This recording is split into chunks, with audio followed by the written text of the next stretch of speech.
Hi, welcome to Wholeheartedly for the Lord Bible Journaling with Sherry. Today's process video will be in my Thrive Bible, and I'm using my notes from my Kit Life Planner. That's where I'm doing my Zip It notations and, of course, my self-care. I'm just trying to see which Zip It I'm supposed to be doing today. Anyway, so I'm in my Kit Life Planner. These are some of my pages. You didn't see this setup, but these are some of my pages for the week. And I am going to be doing Zip It Day 11, and I'm flipping to the day, and I'm really enjoying decorating this planner. I'm using leftovers and just kind of mix and mingling things, stash and dash. And I'm really loving it. I'm loving the self-care, keeping track of my necessary eating and juicing for the day and things like that, my workouts. So I'm really loving that. But I'm going to be talking about today, respect everyone. And I will be in 1 Peter chapter 2, verse 17, and a cross-reference in Luke chapter 6, verse 32. Before I get into the video, thank you for watching. And remember, if I can Bible journal, so can you. Take care. Before I get into the process, reflections of day 11 of Zip It, I will be using this kit that I shrunk down a little bit from Print, Pray, and Slay. It is from her Psalms Girls kit. I think this is number 2. I really love it. Again, I have not been using all of the kits that I buy. I do them digitally so much, but I forget to Bible journal them. So I will be doing a lot of videos. Print, Pray, and Slay, Illustrated Faith, Faithful Heart Shop, Beautiful Good News, and Ellaroo. It's some kits or some shops that I have a lot of kits that I haven't done any process videos on or used in my Bibles. I just buy. But anyway, so we are in 1 Peter chapter 2, verse 17, and it reads, New Living Translation says, respect everyone and love the family of believers. Fear God and respect the King. Before I get into the reflections of the video, I just wanted to talk briefly about the devotion or the story behind respect in this day 11 of Zip It. She was talking about an incident that occurred at her son's school where he had gotten into trouble for being a bit mischievous, and it didn't sit well with her. However, upon walking down the hall, she runs into the cafeteria lady who says something along the lines of how respectful her son was. And it really did her heart well that even though her son had gotten into trouble for being, acting up a little bit, he was known to be a respectful child. And this is something that she said that really stuck out with me as a prelude to my reflections. Respect is frequently absent in our society, in person, and especially online. Snark and sarcasm often rule. Talking down to someone or insulting one another is the new norm. For adults and for kids, respect is often nowhere to be found.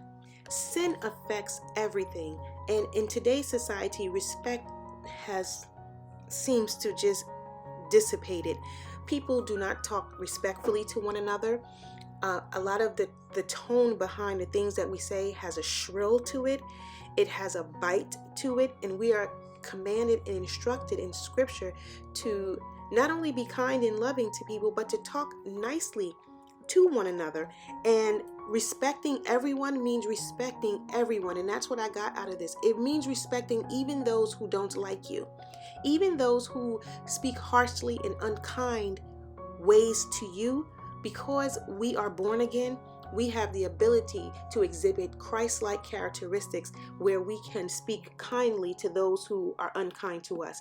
We can speak respectfully to those who speak disrespectfully to us. And in Luke chapter 6, verse 32, Jesus is talking about loving our enemies and doing good to those who persecute us. And it's that whole litany of examples of how we are to treat one another regardless of how we're treated.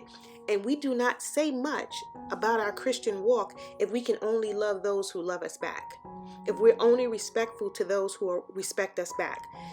The world does that. Pagans and heathens, they do that. That's just the way our nature is.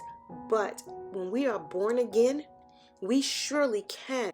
If we choose to yield to the Spirit of God who lies within us, we can respond to people kindly, respectfully. We don't have to be snappy, impolite, or rude when we speak to people. And respect everyone is irrespective of person. irrespective of culture, irrespective of who a person is. Respect is respect, and I can still speak truth. I can still be powerful and not be disrespectful or loud or insensitive. And tone means everything. Our tone of voice makes the difference. And tone is the way and manner in which we speak to someone else, to someone. So sometimes it's not what someone says. We know that phrase. It's how they say it. And we do not have to speak harshly, and we don't have to be unkind. We can respect everyone. In our daily attempts to watch what we say and asking the Lord to be a guard over our lips, let us ask, or I know I am asking, the Lord to help me with my tone, to make sure that my tone of voice is not offensive, to make sure that how I say something will uplift and encourage someone else. And even when I have to speak hard truth, I don't have to use a harsh and cold and ungodly tone toward another individual.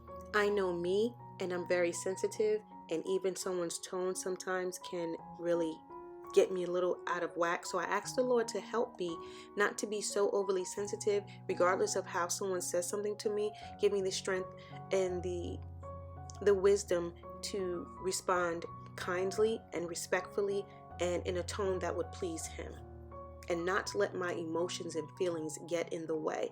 And she said something at the end which I really love: respect everyone, not just the ones I like. Thank you for watching. Take care.